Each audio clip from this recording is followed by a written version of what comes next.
right, wonderful people, welcome back to this wonderful channel where we'll bring you back-to-back update and information. Oh yeah, let's go. Our channel and a moving train, one passenger with a go, sharp.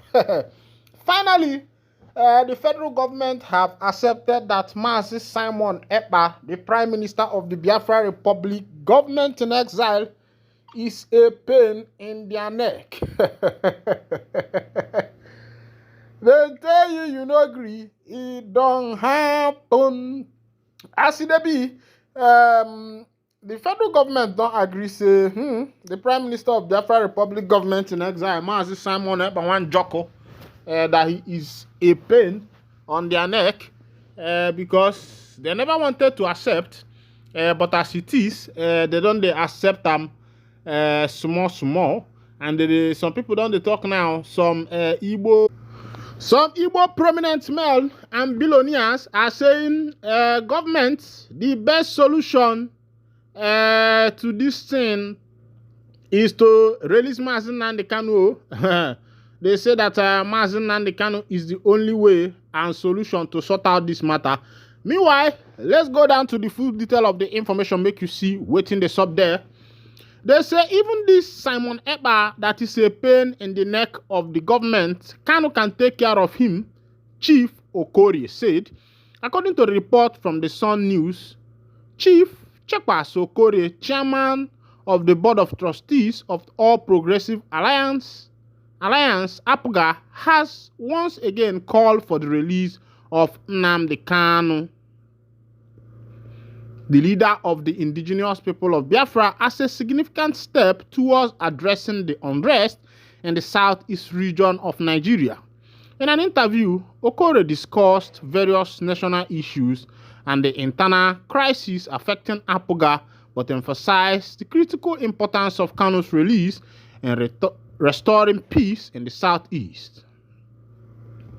Okorie, a vocal advocate for Kanu's release, believed that freeing the IPOB leader could significantly de-escalate tensions in the region.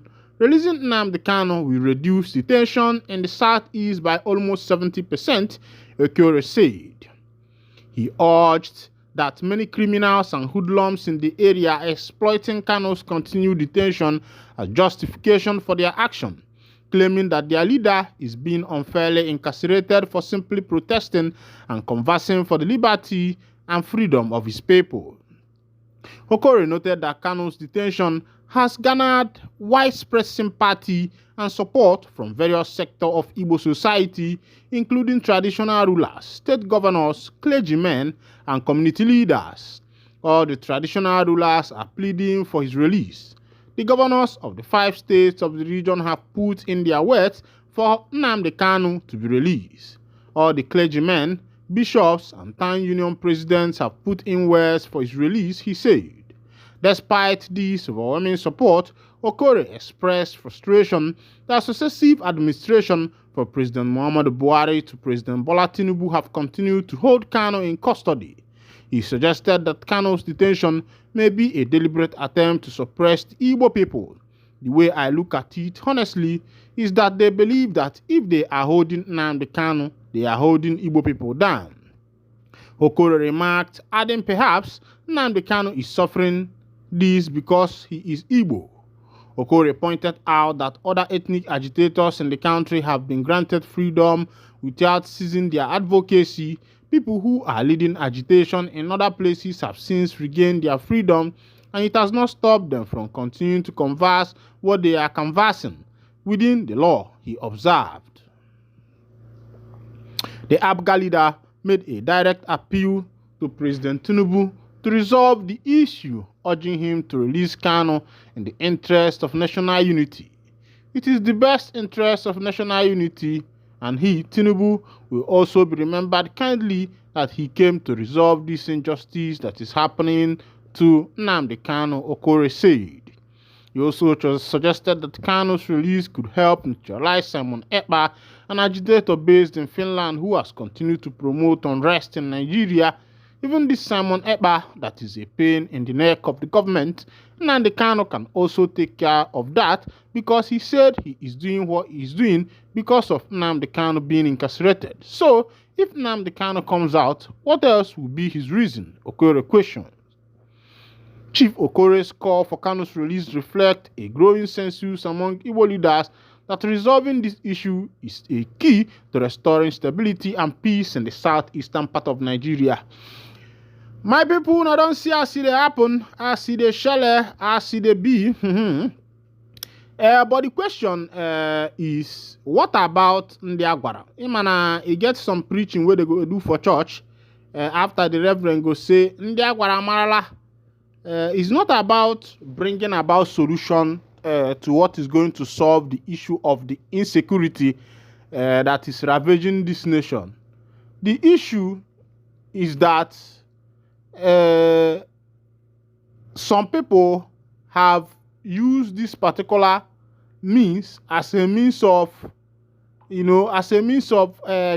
funds, as a means of making money, because the way it is, it looks as if the government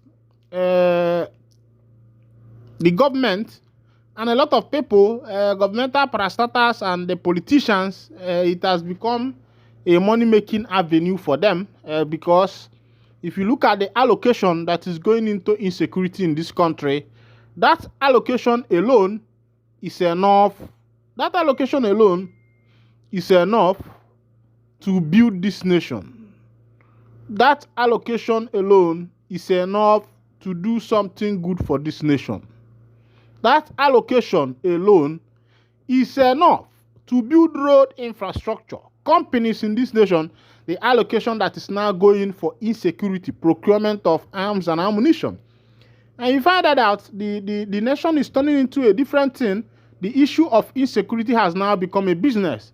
So when you are now telling the government to make sure that this person is released, it will be as if you are doing yourself a bad favor because I don't think that anybody would want to,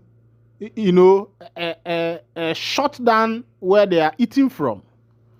Nobody would want to shut down where they are eating from because it has become an open avenue for making money with other people's blood. Meanwhile, it is only God that will judge. As it be, they don't kill two people as gunmen attack another police station in Anambra State. This one is happening in Anambra State live, where gunmen attacked a police station and killed two. Let's go down to details. Gunmen said to be in their numbers again on Monday attacked Umunze police station in Anambra State, killing two operatives in the process.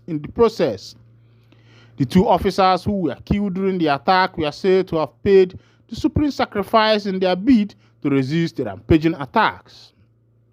The gunmen also succeeded in burning down a section of the station. Meanwhile, the joint security forces, comprising of the police, army, navy, civil defense, and other security agencies, have recovered 5 unexploded improvised explosive from the scene of the crime. The police public relations officer for Anambra Command, Tochukwu Ikenga, reviewed this in a statement. He said the combined team of security operatives are on the trail of astronists and armed secessionist group members who attacked the police station. The suspected armed proscribed group invaded the police facility with improvised explosives, shooting sporadically, and fire cut part of the station.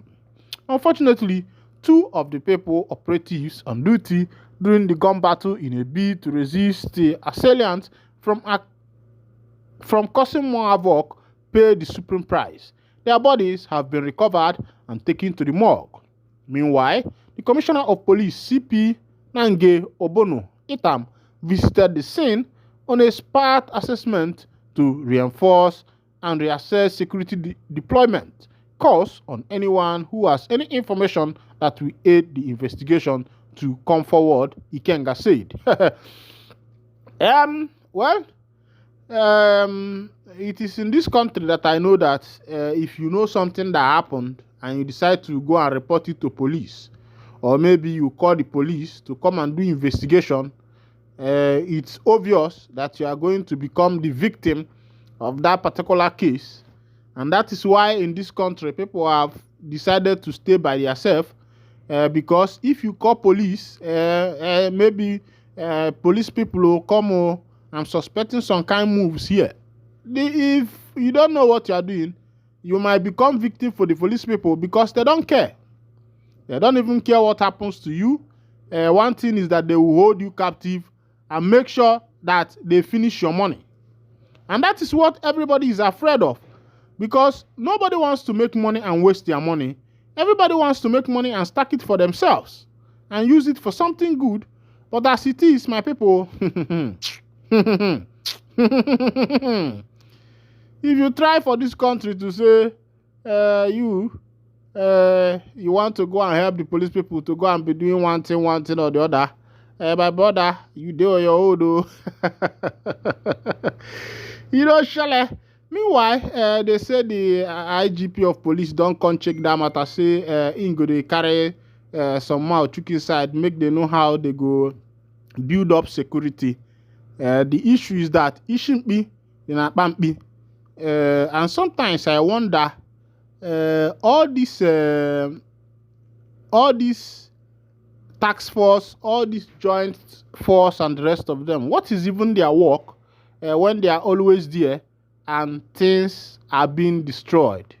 But when it comes to arresting innocent citizens, naming the Yahoo boys and the rest of them, taking money from motorists and the rest of them, you see them acting very fast. Meanwhile, this is where I'll be winding down the curtain. Thank you for listening. God bless you.